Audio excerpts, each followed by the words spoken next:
Great. Hi, everyone. Thank you all for joining. Apparently, we have quite a number of people today, which is fantastic. I'm just going to go very quickly to first of all thank you to the speakers. We got three great speakers today who all are going to help us give us a little bit of insight into some of the challenges in the Middle East. Their bios are on the. I'm not going to go through all the bios. We only have 5 minutes, but we got Richard, Nico, and Bufford, who all have, let's just say, a lot of experience in their respective fields and in hygiene, and are all going to. So we have Richard, who's going to start us off with a sort of introduction to heat stress and its controls. And I'm sitting here in Basra right now. It's 42 degrees, so we still got another probably 10 before it really gets hot here to go. And then we're going to have a couple of case studies for in the Middle East here, both in the UAE from Bufford at ADNOC, and in Qatar from Nico, who's in the North. Sorry, where are we? North Oil Company in Qatar. Sorry about that. I was going to say gas, it's oil. Haytham, do you have anything you would like to share before we? Thank you, Paul. First, I would like to thank the presenters and also to thank the BOHS for making this happening. And thank you also, Paul, for this. And actually, we had heat stress mitigations forum 2 days back in Oman. And I can say that in the Middle East, already summer is starting.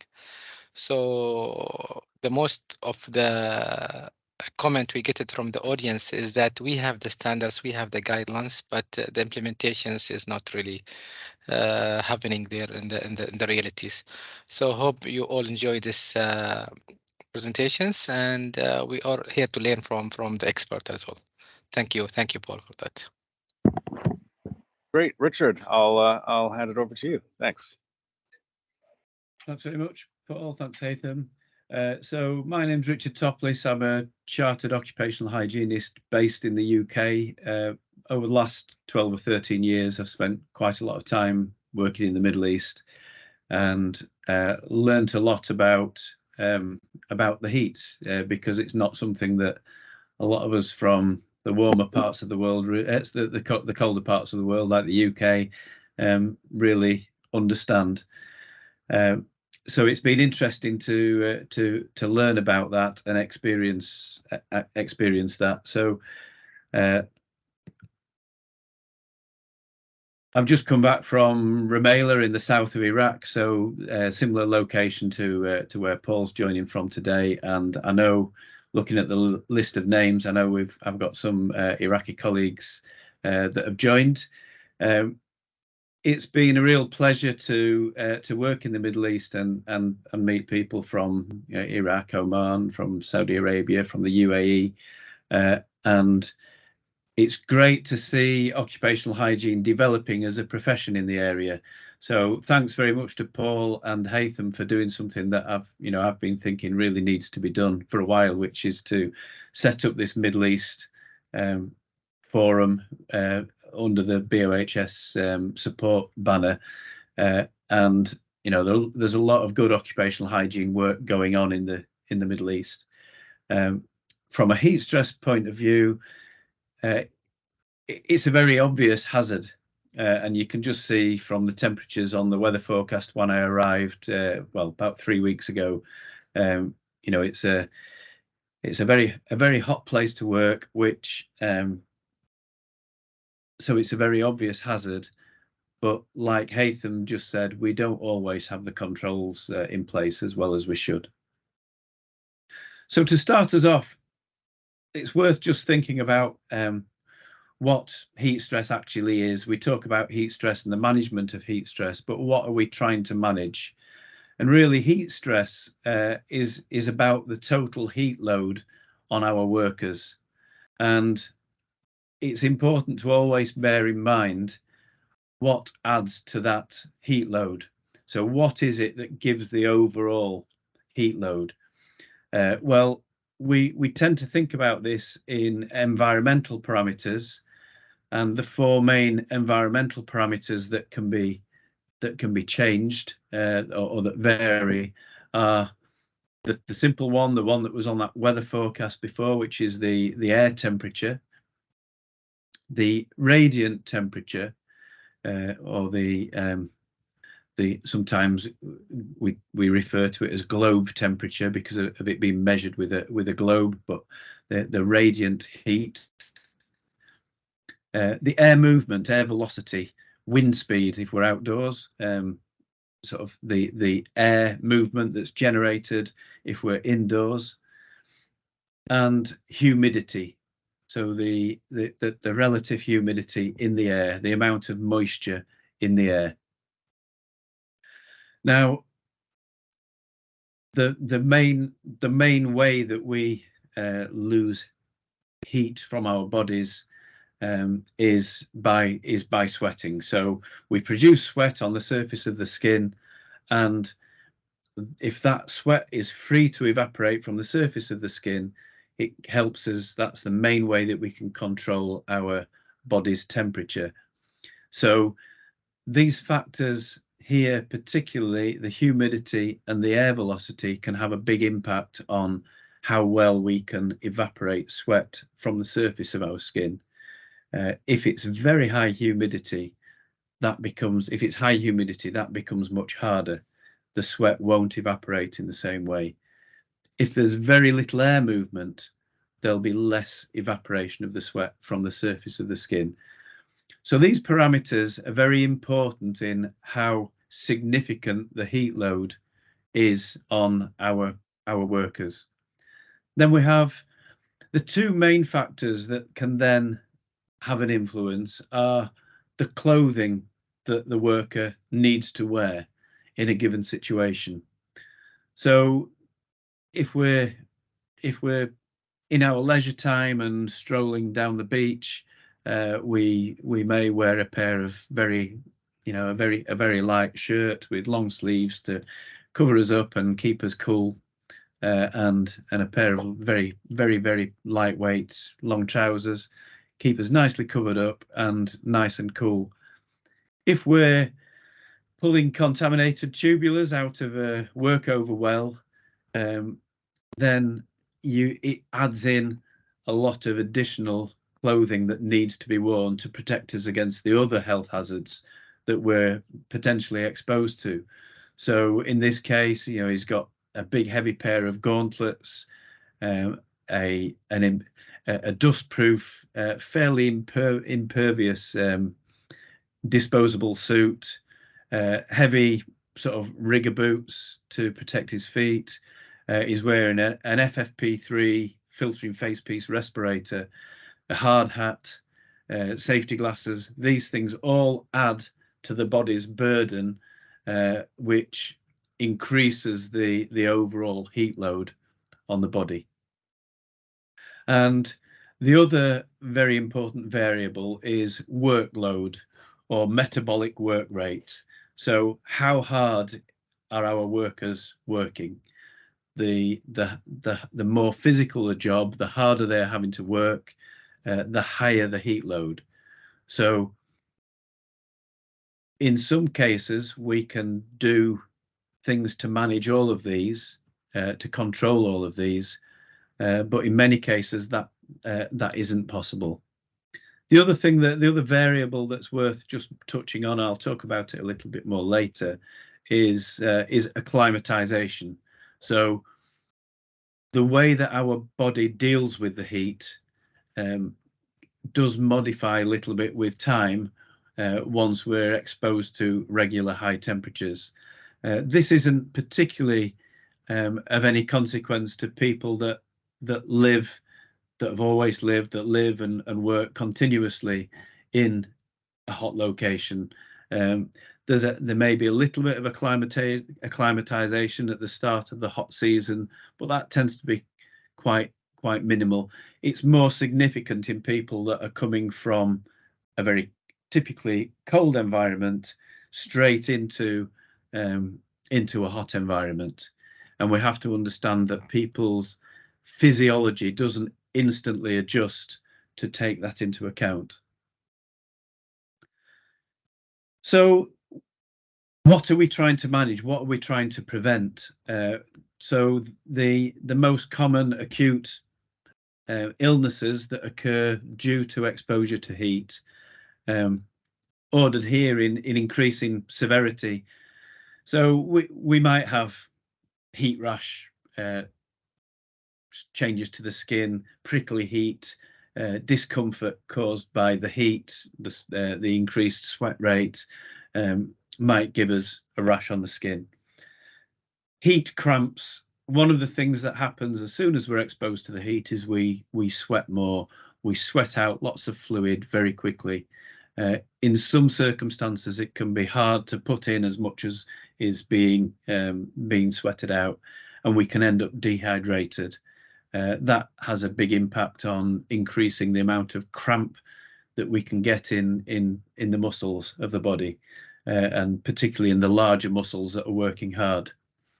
So cramp, where the muscles tighten painfully in an involuntary way, can be very uncomfortable.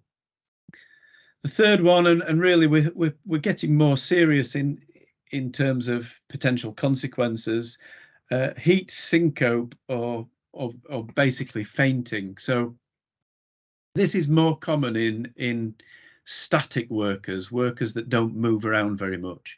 So if you have a machine operator that has to stand at a control panel to manipulate the controls, and they're standing in a fixed position most of the time, then they're probably more at risk from fainting due to the heat than someone who is involved in a task that involves moving around, walking around, moving up and down. It tends to be to do with, because we're trying to pump more, that our body's trying to pump more blood to the peripheries, and more blood to the close to the skin, to try and cool the blood by taking it close to the skin where the evaporation's taking place of the sweat, and in the cooler part of the skin to cool the blood down.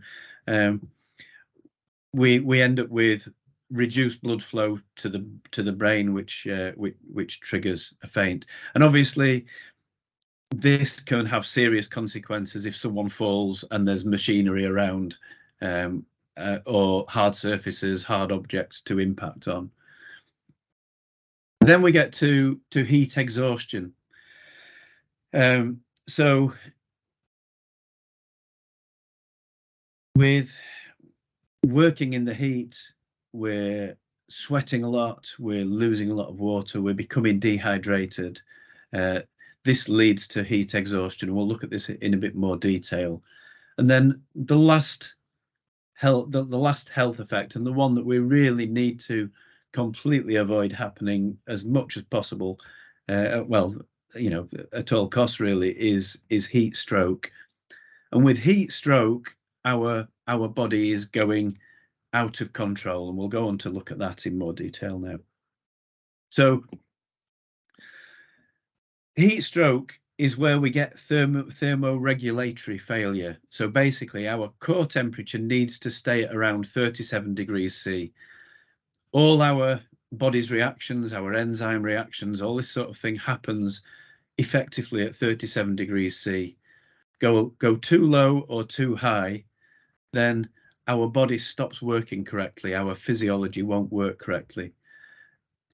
With heat stroke, this is where we can no longer maintain homeostasis, this temperature staying at 37 degrees C, and it starts to climb. Once it starts to climb, it's a bit like a nuclear reactor out of control. It tends to go high quickly unless something is done, and the higher it gets, the greater the risk of collapse, of unconsciousness, of damage to the internal organs, and of heart failure. So it's characterized often by hot, dry skin. So we've gone past the ability to be able to sweat effectively. The skin goes dry, it's hot because we're not cooling down properly, and the heart's beating hard, trying to resolve the situation, and we're putting the heart under a lot of strain. With heat exhaustion, this is in large part to do with the effects of dehydration of sweating excessively, and this can cause nausea, headaches, fatigue. The skin tends to be sort of clammy and moist. Because of the dehydration, it reduces, as our body gets more dehydrated, blood pressure is reduced, and we tend to get a weaker pulse. So from my experience working in Iraq, our incident reports in the Rumaila oil field where I work, the incident reports tend to talk about nausea, headache, sometimes a little dizziness, and extreme fatigue. So people tend to realize that they're feeling these symptoms and stop work, report to their supervisor, report to another member of the work party. They're taken care of, they're given medical attention, rested, given water, cooled down. And in all the cases that we've had in the last few years, from looking back through statistics, we have tens of cases of what you could term heat exhaustion, but generally quite mild. And I think that's in the main part because the people working in the field, the people doing these tasks, are very aware of the potential risks and stop at this point. So that's, yeah, that's probably the we don't tend to get cases of heat stroke where it goes beyond that point, and that's, you know, that's the position that we need to work hard to maintain. So when it comes to assessing the risk, we can use heat stress indices, and this is where we gather information by making measurements and taking different parameters and putting them into a calculation that works out a single figure for comparison with a heat stress index. And there are a few here: effective temperature, corrected effective temperature, predicted 4-hour sweat rate, wet bulb globe temperature. So these are common heat stress indices that you may well have heard of. These are all based on what we call empirical information, so people's observations and the physiological effects on people.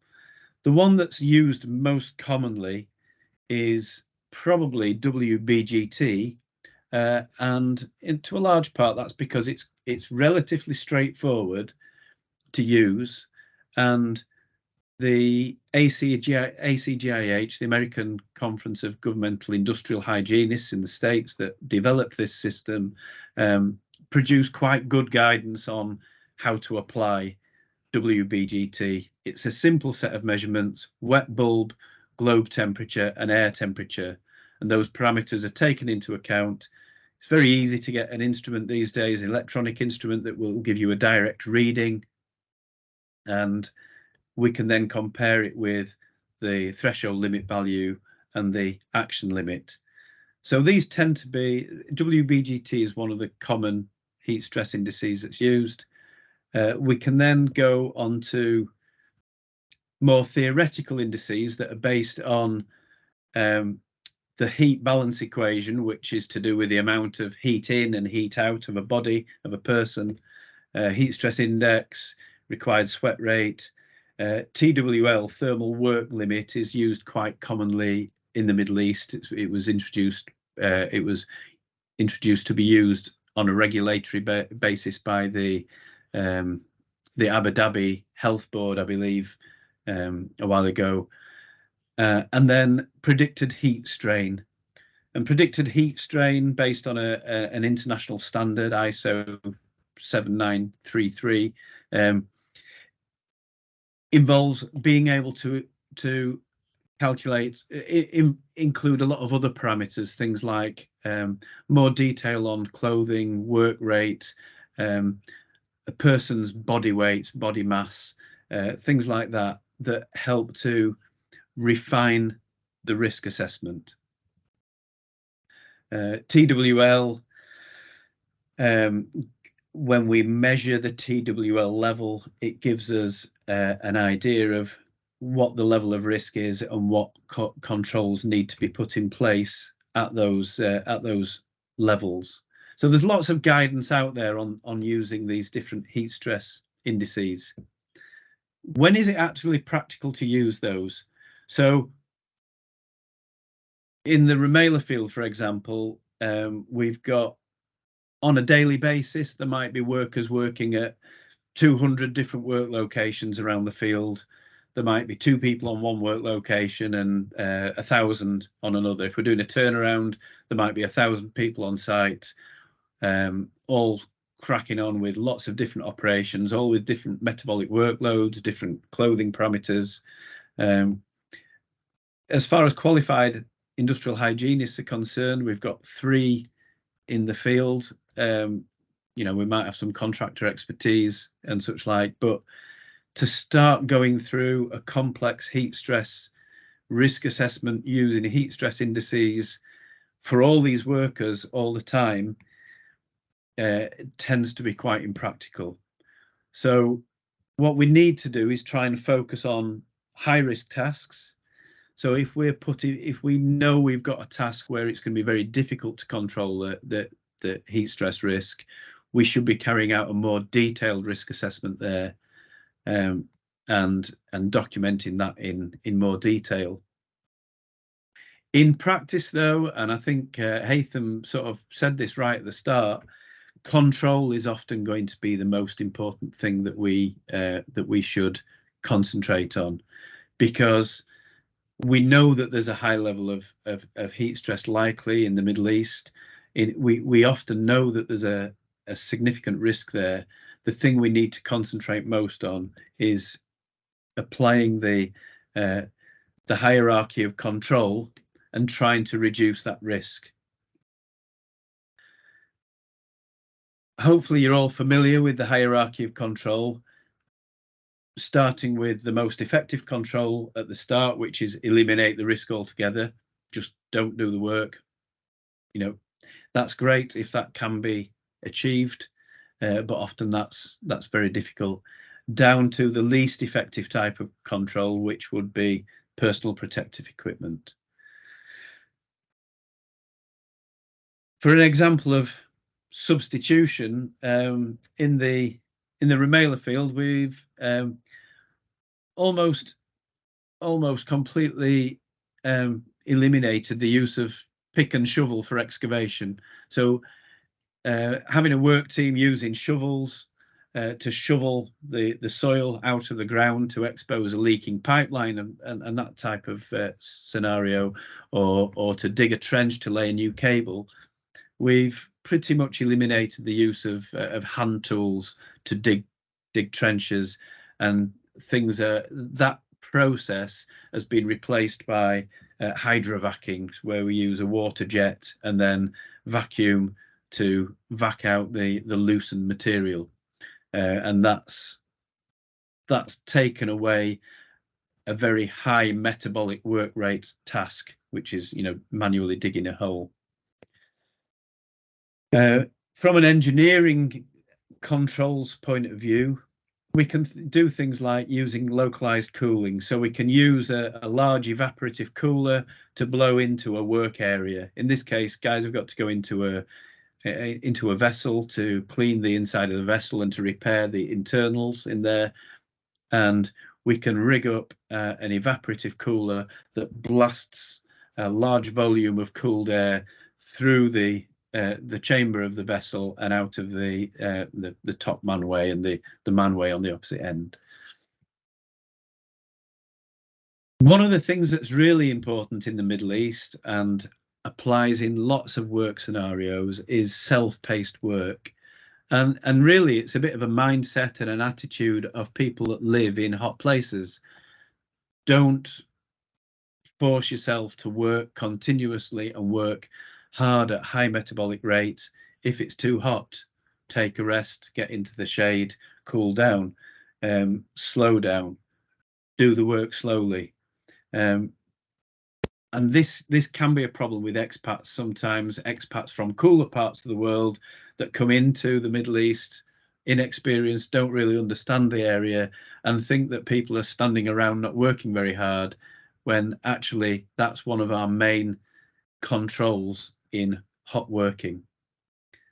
If it's not possible, if we have a forced work rate, something, let's say, operating a drill rig where we're pulling tubulars out of the ground, we can't keep stopping for everybody to have a break. We'd never get the job done, and there'd be other increased risks. So in this case, we'd tend to have a larger work team. We'd think about having a larger work team for tasks that in a cool part of the world we might carry out with a team of 2 or 3. In Iraq in the middle of summer, if we want to get that job done, we might need a work team of 10 or 12 rotating round, taking it in turns to rest in a cool area. Creating shade. So we're reducing one of the environmental impacts, which is the radiant heat, the radiant temperature, the radiant heat from the sun, by providing sunshades for work areas or rest areas. So if we've got somebody working in an area, it might be that we can build sunshade for the area where they're working, whether that's temporary or permanent. When it comes to these shaded areas, if we add a cooler, we've got a large evaporative cooler, we can then blast cool air through that. In this case, this is a rest area, so the work team can can take it in turns to come back here and get cooled down. One of the really crucial elements that we need to reinforce, and is often reinforced well from my experience, is the need to be constantly staying hydrated, so drinking plenty. So a plentiful supply of drinking water at a palatable temperature, not too cold and not too hot. Administrative controls, things like changing the time that you carry out the work, carrying out work at night when it's cooler.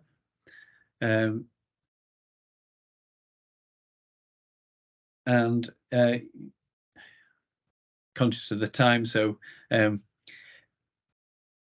acclimatization, just worth mentioning quickly.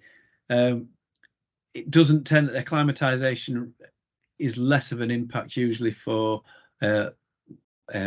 people that are native to the country where you're working, but can be significant for expat workers that are brought in to carry out particular work, and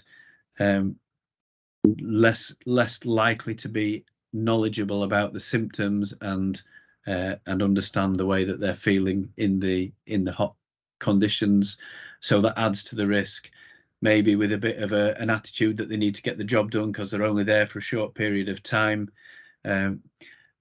So you need to allow time for these people to acclimatize. If you have a task that's going to take somebody 5 days in nice cool conditions to carry out, and they're coming from outside from a cool location, they might need to come to the country for 15-20 days to allow them time to acclimatize and then gradually increase their work rate during their visit before completing the job.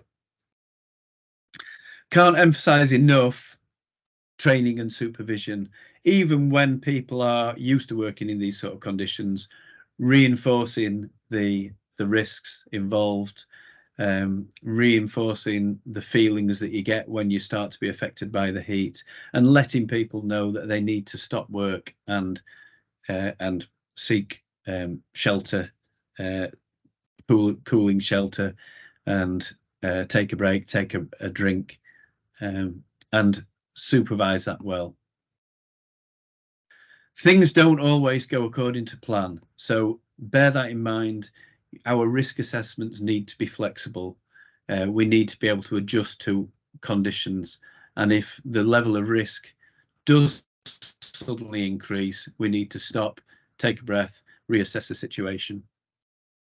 And we don't want to end up in this situation. We don't want to end up in the collapsed heat stroke, core body temperature, climbing out of control. It then becomes a very dangerous situation that can lead to fatalities. So we call this session Mastering the Heat, but let's not get complacent. We can't really master the heat. All we can do is be aware of the risks. So don't get complacent just because you know, you're used to the heat and living and working there. Doesn't mean that it can't affect you or the people that you work with. Thank you. Great. Thank you so much, Richard. There's a number of questions in the chat box, but you know, just in the interest of time, maybe there is one that's specifically for you, Richard. So I think I'll ask this one, but maybe if you can go through, a number of them have been answered as well. But one from Mary is just asking, how did you deal with your acclimatization? Being a Brit working in the Middle East, do you find going to and fro has an effect on you? I just need to be aware that I am a Brit going from, well, when I left here, we were having frosty mornings at 3 degrees, and I arrived in Basra and it was 40, and I just have to be aware of that. It's never had any serious impact other than I just have to be aware of my own limitations and not push too hard. So I think it is an individual thing as well. So some people acclimatise and become accustomed to it more easily than others. But no, I just have to be careful. Great, thanks. We do have a hand up. Is that Abdullah? Yes, thank you very much, Vilma. Thank you for the nice presentation. Just I have 3 things. In the fitness for the people, we need to understand that there will be how fit is the person going to work in hot environment, if he have any disease and age. Second things, I think it's mentioned about acclimatization. We have an issue here with our contract of acclimatization, especially during the TNI shutdown, where the workers need to come from abroad and straight will be taken for the work of a shutdown unit, especially in refineries. What's the requirement before we recruit these people? Although, and how many days? Because it will be very difficult to have them to be acclimatized for 15 or 20 days here, and then we put them into full. And they are brought here just to do a job, and we can do them an acclimatization, but we can't provide them this many days. And what kind of test before we get this employee coming here? Even we do the medical test before they come. And is there any suggestion for that?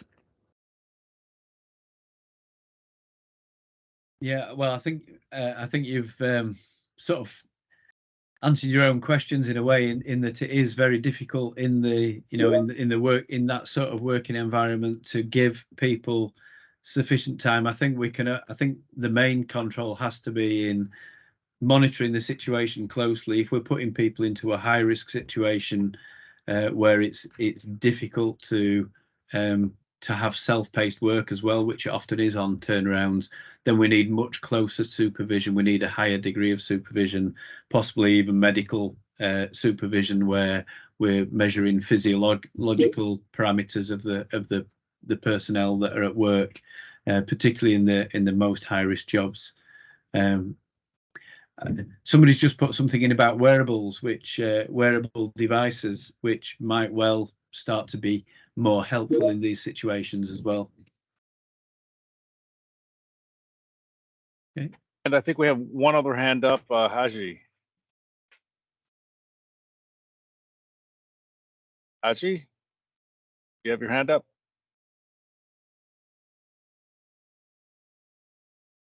Maybe not. Maybe he's mute. Well, maybe we can keep the question at the end. Yeah, maybe we're gonna have to, because there's more hands coming up. So let's let's And move on. And for the meanwhile, maybe Richard can answer those who are in the chat. Answer them in the chat. Yeah. Yeah. I'll go through the chat now. Yeah. Great. Okay. Buford, you are going to give us some a case study based in the UAE. So take it away. Thank you. Hello, everyone. This is Buford Advincula from Abu Dhabi National Oil Company. And today I'm going to present to you some of our best shared practices on heat stress management. So I will focus on heat stress management practices specifically in the region, but I will tackle the ones which are specific to our company and what are our initiatives with regard to heat stress management and controlling or mitigating exposure to heat stress hazard. So you can see here the format or the strategy or approach that we wanted to take. So we followed the anticipation, recognition, evaluation, and control of heat stress. So we did it through recognition and anticipation, but we formulated it in form of a campaign. So this campaign contains several informational dissemination materials and activities that we spread out to our workers, whether it's direct hire or contractors, so they would be educated and trained to handle various heat stress exposure scenarios. So once they're educated, we also wanted to teach them how to evaluate or assess the levels of heat stress exposure. And in this region, we followed the concept of thermal work limit. So the thermal work limit, as was discussed already by some of the speakers before, it depends on the metabolic heat rate. So it's a maximum sustained heat load, which is dependent on the metabolic heat rate absorbed by a worker, an individual. And it also depends on work rest regimen.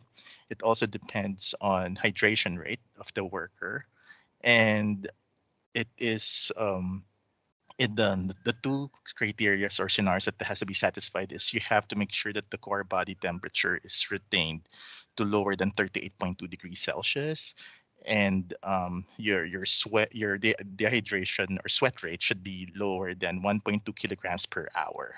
So those are the critical criteria that has to be met. So we teach our workers to do the thermal work limit measurements, and I will discuss that in a bit. And I mean, all of this is embedded through a policy. We have what we call the midday break rule. So we have a national policy. It's in a federal level that mandates workers, or specifically outdoor workers, are not allowed to be exposed to the sun to avoid the radiant heat load. And this happens for at least 3 months in a year.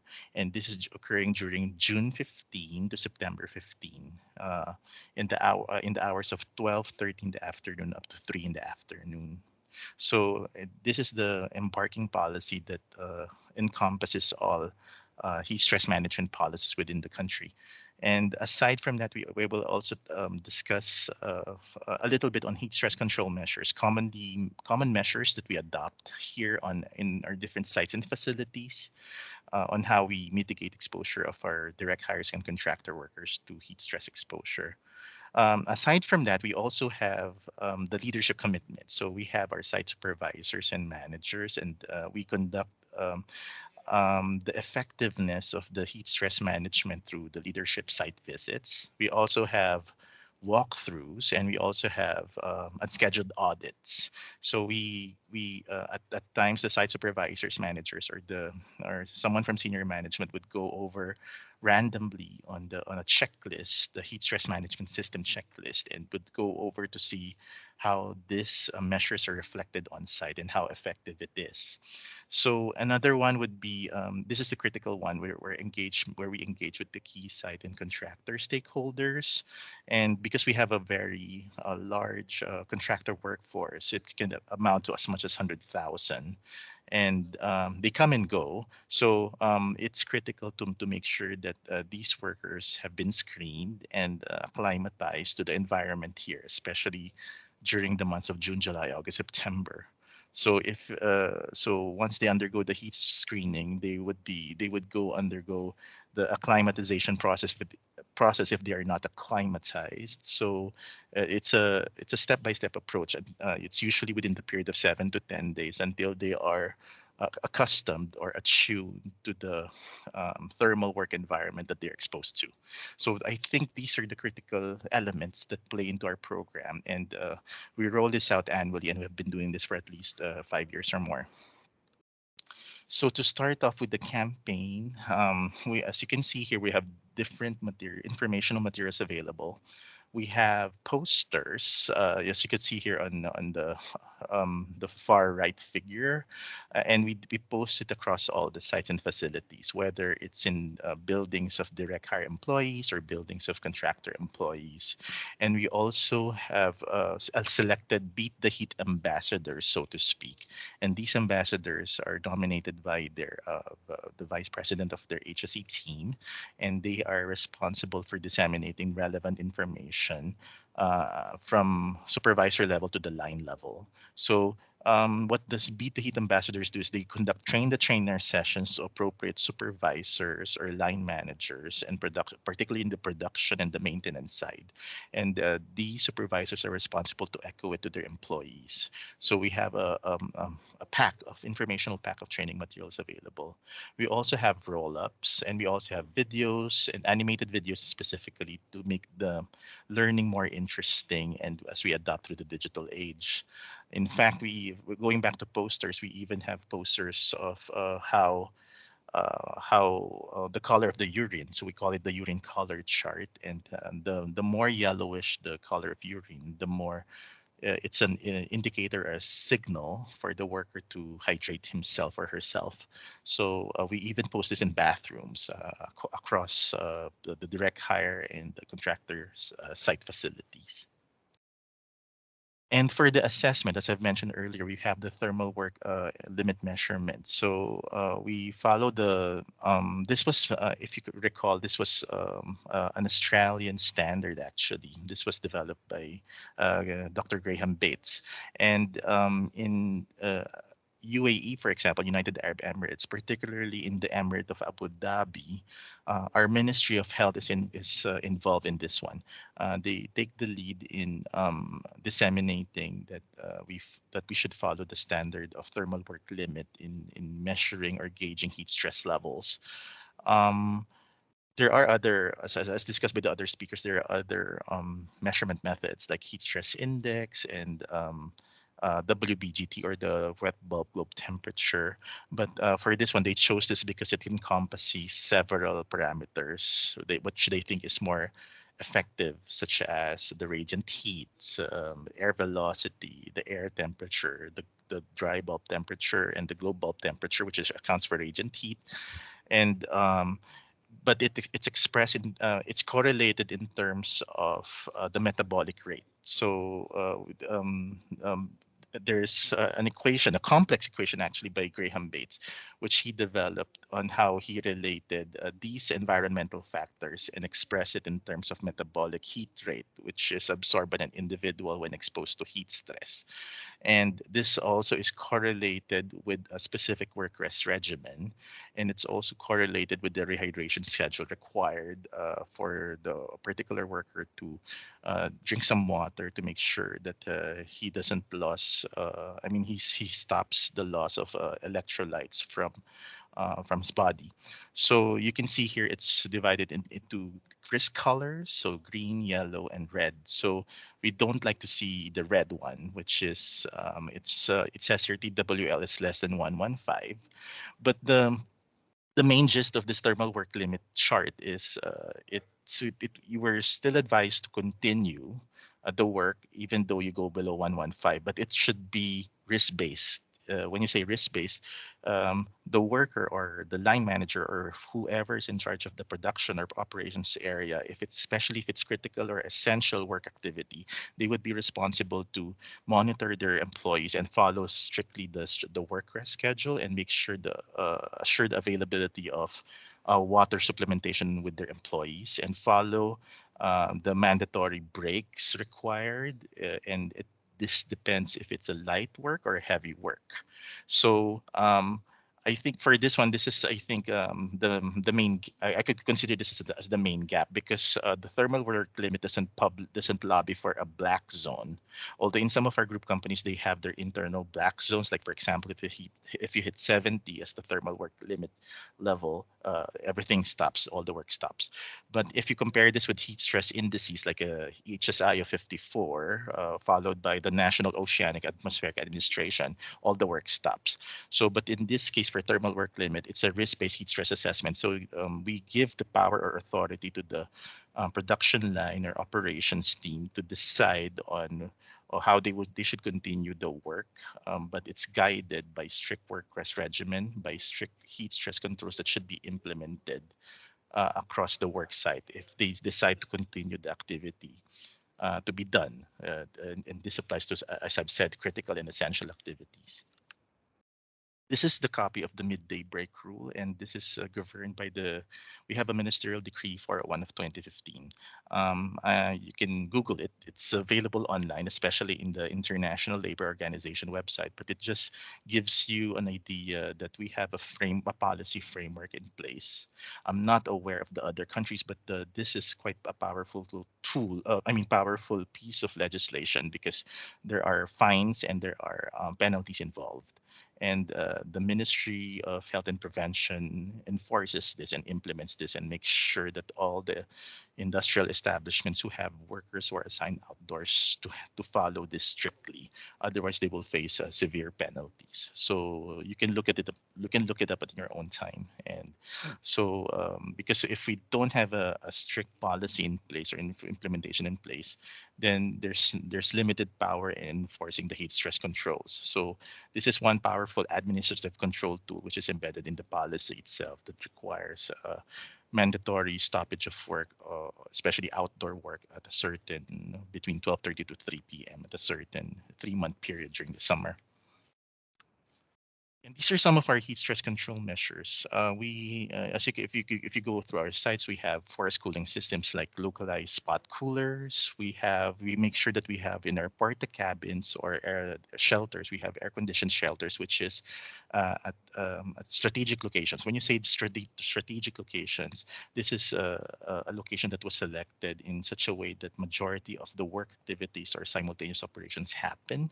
So it's accessible for the contractor or worker or a contractor worker or direct hire employee to access this cooling shelter at any time they want.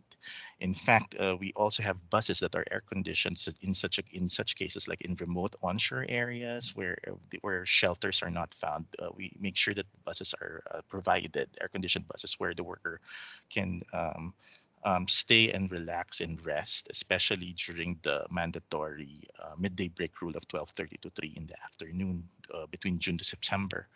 We also have a water replenishment program, and we also provide oral rehydration solutions, especially for the workers who show signs of heat cramps.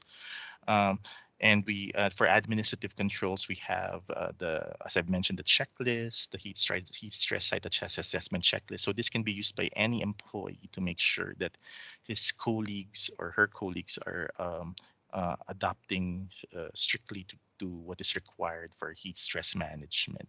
And this assessment should be continuous, especially during the summer months. And aside from what I mentioned, the midday break rule, we also acclimatize employees, which I have mentioned earlier. And we also do health screening for vulnerable groups. When you say vulnerable groups, these are groups of workers who have chronic conditions. It could be diabetes, it could be hypertension, or any other illness that may contribute to the worsening or aggravation of the heat stress disorder because of their pre-existing or predisposed condition. We also, as I've mentioned, we have initial refresher training addressed to our supervisors and employees, and it goes down all the way down to toolbox talks to line level employees. We also practice emergency drills on heat stress related scenarios. And in certain sites for our group companies, we have a site communication system for transmitting the information of thermal work limits. And we also have flag colors, so the green, the yellow, and the red. And this strictly coincides with the one that was shown earlier, the thermal work limit color bands. So this is these flags are ready to be placed or visible across sites as needed. And we also require for remote areas, especially if it's a little bit far from the admin and administrative areas. If workers have to go to process units, which are a little bit far from the admin areas, they're required to bring the thermal work limit meters with them and to monitor it continuously as appropriate. We also mandate personal water bottles and washable, reusable cloth face masks as appropriate. But the face masks happened during the COVID-19 pandemic, but we're seeing a decreasing trend of use of face masks. Majority though still use the balaclava, which is basically a cloth or scarf that they wrap to absorb moisture coming from the perspiration or sweat. So for the campaign outcomes, I'm happy to say that in our group companies, we have achieved mostly zero heat-related illness in our sites and projects across the different companies, and we had 88% improvement in the decrease of occurrence of heat-related illness or heat stress disorders across our sites and facilities. And I'd like to show you some pictures of our initiatives. Like we have like this massive training conducted by our contractor supervisors to their respective line level employees. It could be either indoor or outdoor. It could just be spontaneous. And you could also see on the top right figure that we also have the thermal work limit monitoring that is conducted, that is monitored locally. We also, as I've mentioned, we have the water and supplementation, which is situated across the different rest shelters. And as you can see, our rest shelters have radiant heat shielding. And we have here, we also train our workers just in case if someone collapses due to heat exhaustion or heat stroke. We train certain workers, preferably in a supervisor level, and even in line level actually, on how they can respond properly. So we have first aid measures in place so that they can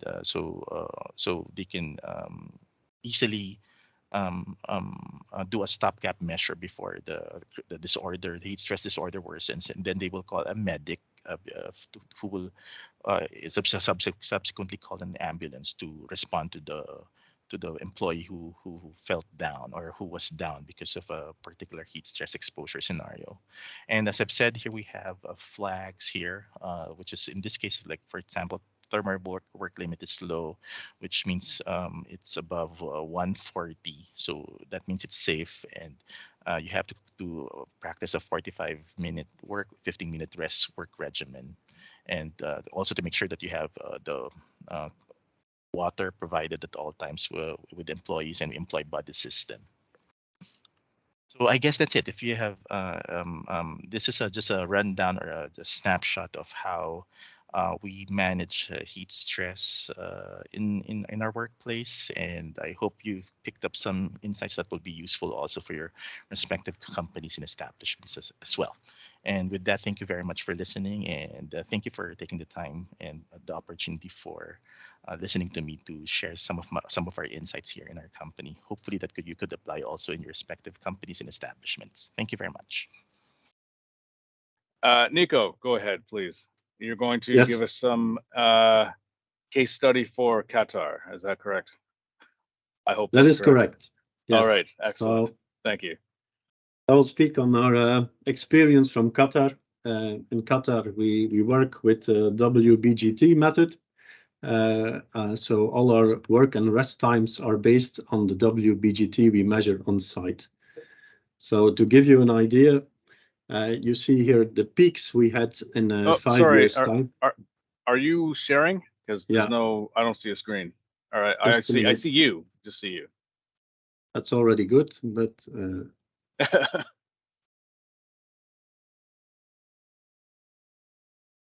yeah. There we go. Perfect. Thank you. Okay, so now you should see the graphic of the temperatures we recorded on one site over the last 5 years. And as you see, the WBGT peaks are only 4 times over 42 in 5 years. The blue dotted line is the temperatures we registered last year. As you see, last year we had not very high peaks. It was hot during all year, all summer around, but there were not very high peaks in there. If we can detail that, you see in the orange-yellow color, that's the WBGT temperatures that were measured in the direct sunlight, and the gray graphic is the temperatures we measured in the shade. So you can see that if we would take the average for the temperature in the sun, we would be around 37. Of course, we like people to work more in the shade or at least covered. So the average there is around 33, 34 WBGT. I'm going to curse a bit if I say if you have to compare WBGT with dry bulb temperature, let's say the normal ambient temperature in which the meteo is expressed, you could say it's the dry temperature is on average 10 degrees above. But this is not scientific, but it gives you just a comparison. If you have like 40 degrees WBGT on site, you could say that the dry temperature will be around 50 degrees centigrade. So these are the temperatures we measured. Like I said, 33 in the shade. And then, like I said, we use WBGT and the method that was developed by the American Conference of Governmental Industrial Hygienists. The table on the left you see is always the table you will find in references of the ACGIH. You will find this on the internet. But what people need to know is that these are the work rest temperatures if the rest is taken at the job site. So that means that the rest temperature is the same as the working temperature. Now you can extend these periods and make it much more comfortable for your workers if you let your workers rest in an air-conditioned area. So what we try to aim for is that all our workers can take their rest at 20 degrees. And then if you compare these tables, let's say if the temperatures are a bit higher here, it's quite a difference, you know. So people can work longer and they can rest better in more comfortable conditions. If I go, you see with WBGT, you always have to consider what metabolic rate is done by the worker. So you have to differentiate between light work, moderate work, heavy work, and very heavy work. We specified a bit the table and what we consider these types of work. So just supervising for us is light work. Moderate work is what we consider the normal work when somebody is outside on the platforms. It can be, for example, just something moderate lifting and pushing and pulling, scrubbing in a standing position. So that's the moderate work. The heavy work is more if people cannot, for example, use power tools, or if they have to carry something over long distance, a mechanic that needs to saw a piece of steel by hand. This is what we consider heavy work if it's done outside. And then very heavy work is something like shoveling wet sand or sludge from a separator. So this is how we differentiate these categories of workload. But how did we calculate this temperature? Well, we used a kind of algorithm that was put forward by a Canadian institute. It's the Institut de Recherche Robert Sauvé en Santé et en Sécurité de Travail. So they work in French, but they also, as Canadians, they publish everything in English. So this is a tool that is available online. I'm going to click on it to open it, to give you an idea.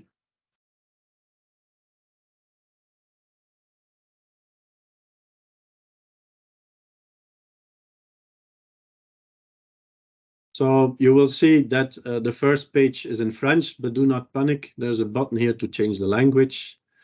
You put it in English. You choose the alternate work rest regime according to the ACGIH. Use this tool, read and accept, which everybody does, of course. And then you come in the tool.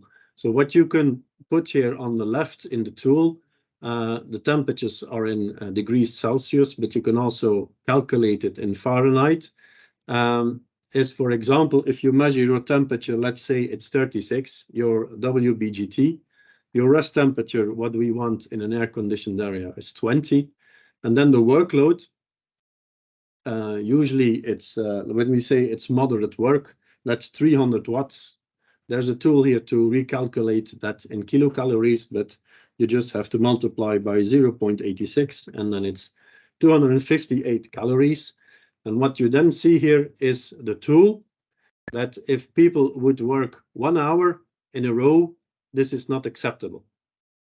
So what you can do is here, slide away, slide down the working time, and then you see that these two circles will come together, up and there, instead of what we had, the cross or not permitted, we have here the caution mark. So if at 36 WBGT and the person's resting, taking their rest in 20 degrees centigrade, doing moderate work, they can work for 36 minutes and then rest for 24 minutes. So this is recommended, but this is at a caution level. This is the level we took into account for our table, because why? The threshold limit value is something we can work on, because we make everything possible on site to make the conditions as comfortable as possible. We have trained workers, they acclimatize, there is plenty of drinking water, shade, there are air conditioning installations on the site, so we can work just on the threshold limit value. And this is how we establish this table. If you would work on the action limit, you see then it turns into the green. You see that the working and resting times are a bit different. The action limit is for people who are new to the job, who don't acclimatize. So normally that should not be happening in our industry. Everybody should be aware when they come on a site, and everybody should be having the possibility to acclimatize. So this is this tool. Please play a bit with it. I think it's very interesting. It's a very helpful tool, and it helps us in having working times that are much longer than if we would rest at the same spot here. So these are our two differences in tables. Now, how do we measure WBGT? We use a simple tool. It's with an electronic wick. It's a simple tool, and it's quite cheap to buy it. It's that cheap that even after summer, we don't recalibrate these devices. We just throw them away and we buy other ones. They don't survive well during a whole hot season on our sites. So we just buy new devices. They're not very expensive in purchase, so that works pretty well. There is an article which I can refer to where they compare the devices, the WBGT monitors with a wet wick, and they compare it with the monitors with an electronic wick, the device that we are using, and the error margin is very close. So you can buy a very expensive device, or you can buy a cheaper one. If you buy the right one, they will give you a good idea of the WBGT temperature.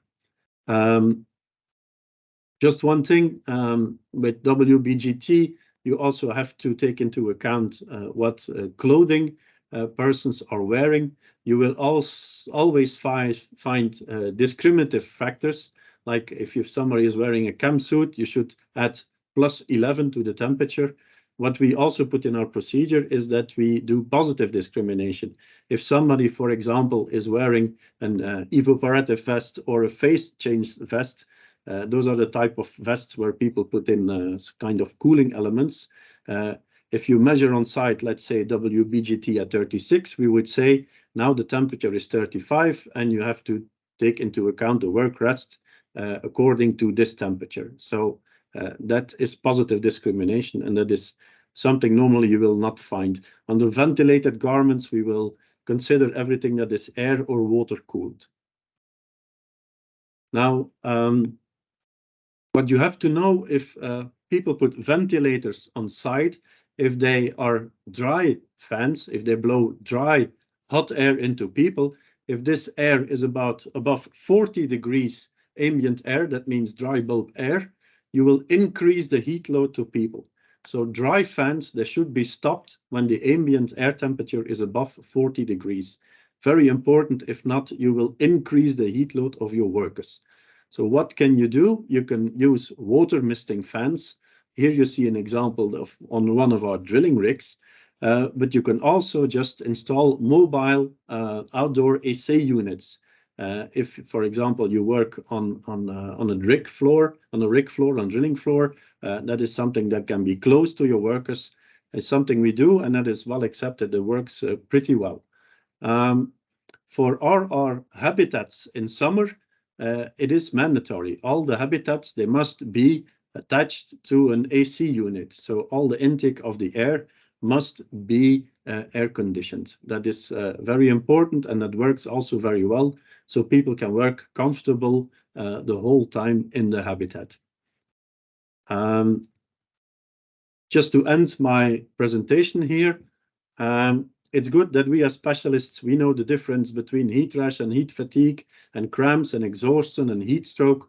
But if you do presentations, awareness presentations to workers on site, this is not of big value. People do not have to know the difference in between all these conditions. They just need to know if they're not feeling well, they should contact the medic.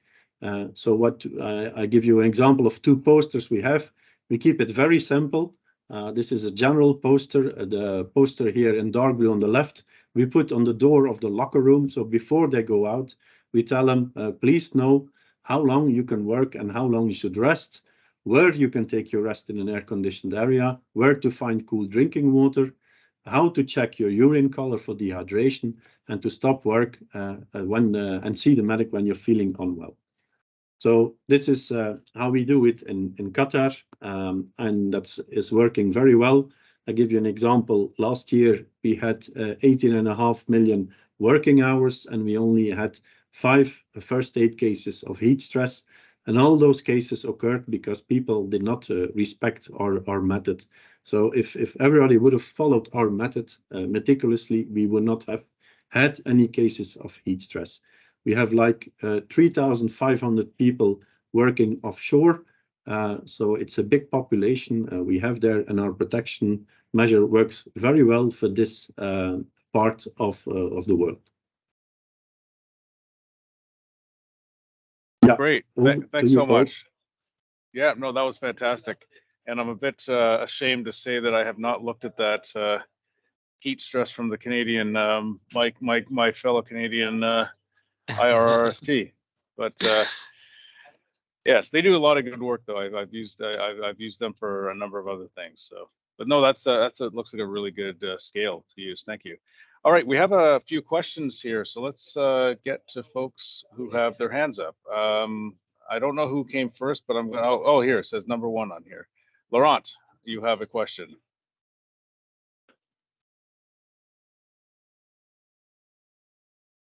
Laurent, I don't know if you're on mute if you are talking.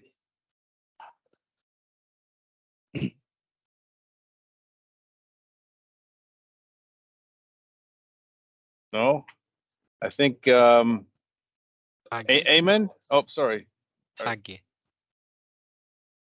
Hello, can you hear me now? Yes. Is it any different from last time?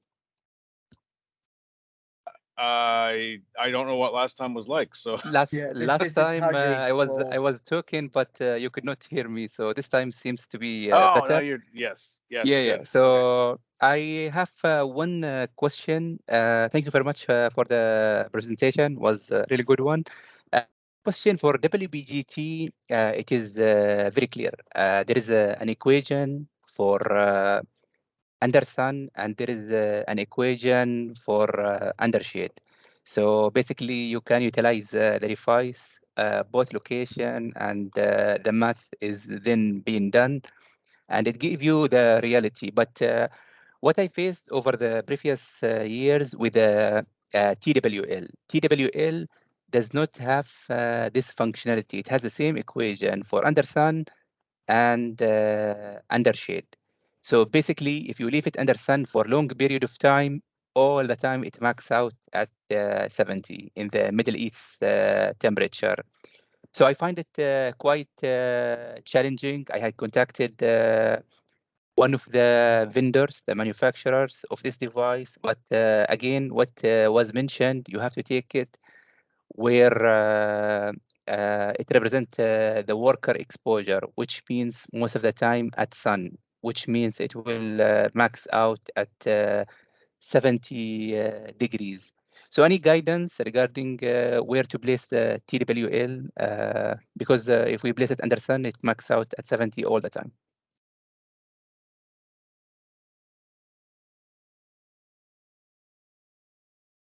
Is that a question for me? Yes, that's a question for you or for the we- group. If anyone have any information, he can help us out with this one. We don't use TWL, so I cannot respond to that. So what we use is this is the device you see here in on the left. This is the device we use. It's a very simple WBGT monitor. The only thing you have to know, which is a bit different than other monitors, is when it says in, it doesn't mean indoors, it means in the sunlight. And when it say out, it means outside the sunlight. So that means indoors. It's a bit contradictory. So if people use it, they should know this. But like I said, it's a quite a cheap device. If you just let it also acclimatize for 10-15 minutes in the area you have to measure, the values we get out of it are pretty good. But TWL, I'm sorry, I have never used that method. When I came here, people were using a heat index method. And the big problem with heat index is that there's a few factors that are not measured, but heat index you can never measure in the sunlight. You must always dry bulb temperature, you must measure in the shade. So that's the big trouble with heat index, and that's why I immediately introduced the WBGT method, and I was very glad that I could find out at that time it was just an Excel sheet from this Canadian institute that was put forward, but I could calculate this table. And in 6 years we have been operating here now, we have very good results with that. Richard, do you have any experience with this? I've looked at using TWL. I've done some measurements using TWL with different instruments, and it is a problem, and it needs somebody that's from the development of the TWL index to really explain it correctly. But one of the issues is WBGT is 3 simple parameters that you can measure and do your own arithmetic in the equation. With TWL, it uses a complex calculation that comes up with a single figure, but I've not been able to find the maths behind it. And if you do side-by-side TWL measurements with 2 different instruments, you can quite often get 2 quite different TWL readings. So I must admit my confidence in TWL has definitely been eroded, shall we say. And I don't know enough about it. I don't understand the calculations behind it well enough to really comment any further than that. But it is, you're not the only one having issues with using TWL. I think that's fair to say. Great, thanks. Ayman, you have a question. You have your hand up.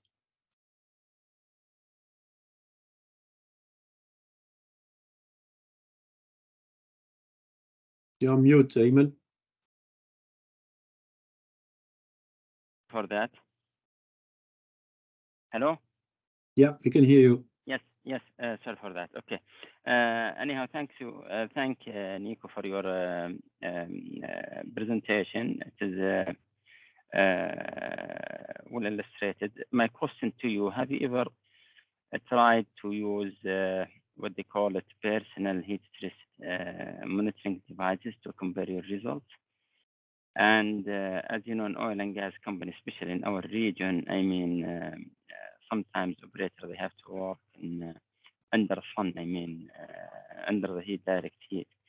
And your measurement method, you took it, as you mentioned, it's in shaded area. So just my question to you, have you ever used another method to measure the actual or potential actual exposure? This is the question, and how to deal with the operation when the people, they have to work most of the time and direct under the sun. Yeah. I can have a very straight answer for that. We have never tested any of the personal measurement methods, because as a medical professional too, I think if you have to measure body temperature, there's only good method, and that's the rectal temperature, that's the internal body temperature. Now, if you would make individual devices, I don't think you will find lots of volunteers to carry that on site. So that is the reason why we do not do studies with that. If you just take the ear temperature or the wrist temperature, this will not give you a good value, and I think it's not a good starting point for your study. Great. Oh, thanks. I I have seen those. Sorry, go ahead. Yeah, just a question. The main purpose is to compare the results and to make sure whatever you have and whatever you're gonna get. That's my main objective. Yeah, of course. But what I rely on is the number of cases we have when people have to work in harsh conditions, and those are very low. So that means that our method is working. I do not see why I should do a double testing of that.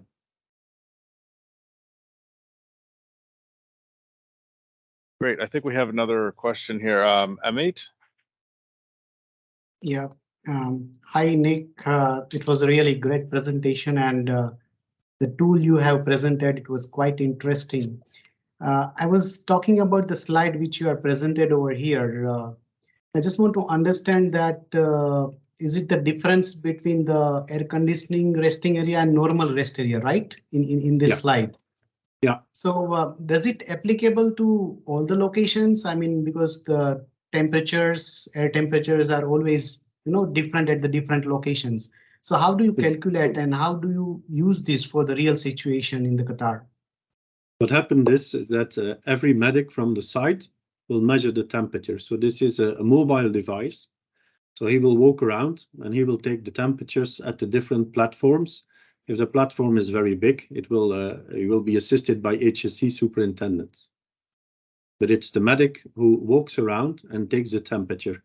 So it's important to measure temperatures during summer, but also when people have to go into confined spaces or they have to work close to heat exchangers or stuff like that. Also then the temperature should be measured. So when you have a mobile device like this is easy to do.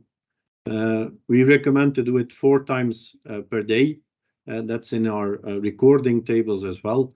The practice is that they do it twice per day. There's a PA announcement of the temperatures. Sites are asking, can't we just put a light so that everybody knows what is the acceptable rest and working time? But there you have the difference that not everybody is doing the same work with the same metabolic rate. So you have to differentiate by people who are doing light work and moderate work. So this is difficult to establish. We had contacted a technology company in Qatar to automize this system and put like a kind of weather stations, WBGT weather stations on our platforms. The problem is that the technology is not ATEX at this moment. So maybe we can install that then at an accommodation platform, but it will not give us the proper results for the rest of the sites. So at this time, we stay with this method. If you work on oil and gas sites, you always have to take into account that you work with devices that are intrinsically safe. I told you that in summer we mandate that all the habitats are air conditioned.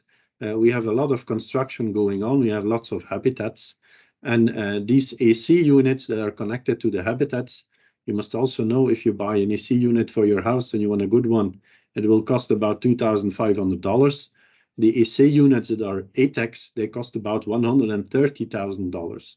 So if you get your contractor on site, you must also inform him that there will be like a financial link by having air-conditioned habitats as well.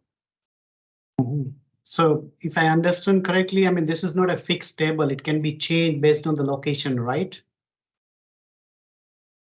The location will not make a difference. It's your resting location that makes the difference. And that you can calculate by using the tool from that Canadian Institute. So if you have your resting temperature at 25, you can also recalculate this table. But for us, we put it at 20. Of course, all the resting places are not exactly 20, but like I said, the method we are using now gives excellent results. Okay, thank you. Thank you, Nick. Great, thank you. I see we're over time, and I'm conscious of everyone's time. I think it's probably best to wrap up. Again, thank you all for your participation. Thank you to the speakers. I'm sorry. The one thing, a bit of housekeeping, I want to make sure that I mention this. For those of you who are in the Middle East and are BOHS members, we do have a channel or a community on the BOHS, I guess, regional section, I guess. So, but you do have to sign up for it. So you have to subscribe to the community in order to get any of the these webinar links, etc. And so far, nobody has done it. I just did it last night, so because I didn't realize this either. So just a heads up. So when you log in, there is an option to look at the communities, and then you can subscribe to the community that you belong to. And so please do that. And also, I think Mary has put in the link again about the LinkedIn group for the Middle East, and I think we've had a number of people subscribe to that. Haytham, do you have any closing thoughts? Thank you, Paul. I don't have any more comments. Just it's well done, Nico and Richard. And yeah. Also, they have to put their emails in the BOHS, yeah? The way of preference communication they want for the Middle East members. Ah, okay. Yeah, Yes. yeah. But obviously, quite a few people got the message because this was a pretty incredible turnout. So thanks everyone for showing up, and obviously thanks to the speakers again. And I hope to see some of you at the BOHS conference this year. All right, everyone, thanks so much. Have a good day. I'll talk to you. Bye-bye. Thanks. Thank you all. Thank you.